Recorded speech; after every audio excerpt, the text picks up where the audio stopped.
Bonjour, dans cette présentation, les satellites géostationnaires. On rappelle que lorsqu'un système, tel qu'une planète ou un satellite, de masse petit m, est en orbite circulaire, autour d'un astre attracteur, de masse grand M, très grande devant petit m, son centre de masse a un mouvement circulaire uniforme dans le référentiel astrocentrique. La valeur de la vitesse est v égale racine carrée de grand G fois grand M sur R, où R est le rayon de l'orbite, et grand G est la constante de gravitation universelle.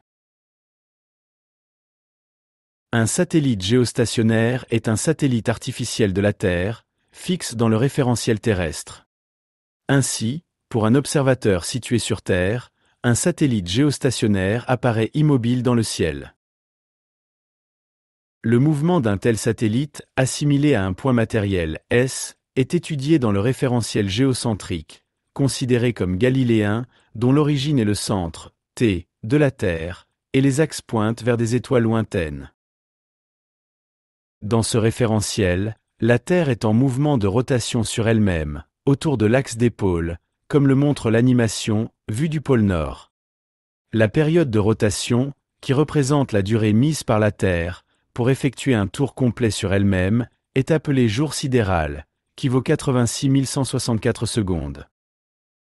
Le jour sidéral n'est pas égal au jour solaire de 24 heures, soit 86 400 secondes, car la Terre est également en mouvement autour du Soleil. Pour qu'un satellite géostationnaire apparaisse fixe pour un observateur terrestre, sa distance au centre de la Terre doit être constante, et son mouvement doit accompagner la rotation de la Terre sur elle-même, autour de l'axe des pôles. Dans ces conditions, seule une orbite circulaire, de centre T, et contenue dans le plan équatorial terrestre ne peut être envisagée. Ainsi, dans le référentiel géocentrique, un satellite géostationnaire a un mouvement circulaire uniforme. Son orbite, appelée orbite géostationnaire, est un cercle, contenu dans le plan équatorial terrestre, centré sur le centre, T, de la Terre, et de rayon, RT plus H. RT est le rayon de la Terre au niveau de l'équateur, qui vaut 6380 km, et H est l'altitude du satellite, au-dessus de l'équateur.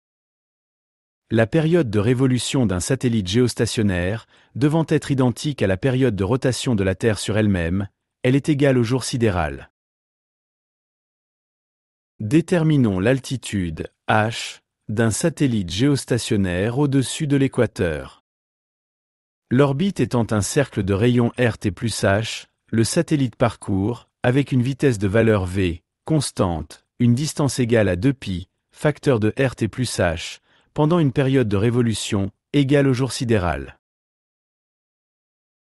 On en déduit que V est égal à 2π, facteur de RT plus H, sur le jour sidéral, Tcid. En remplaçant V par son expression, on obtient l'équation suivante. Mt est la masse de la Terre, qui vaut 5,97 fois 10 puissance 24 kg. En élevant au carré chaque membre de cette équation, puis en cherchant à isoler RT plus H, on obtient RT plus H au cube égale grand G fois Mt fois Tcid au carré sur 4π au carré. Le passage à la racine cubique permet d'isoler H. L'application numérique donne H égale 35 800 km. Les satellites géostationnaires étant immobiles dans le ciel, ils sont principalement utilisés dans le domaine des télécommunications. En effet, comme le montre l'animation, les paraboles qui pointent vers ces satellites sont fixes, et ne nécessitent donc pas d'être équipés, d'un système coûteux et complexe, de poursuite du mouvement du satellite. L'orbite géostationnaire est relativement encombrée car elle accueillait déjà, en 2023, environ 580 de ces satellites. Cela vous a aidé ? Merci de liker cette vidéo et de s'abonner à la chaîne.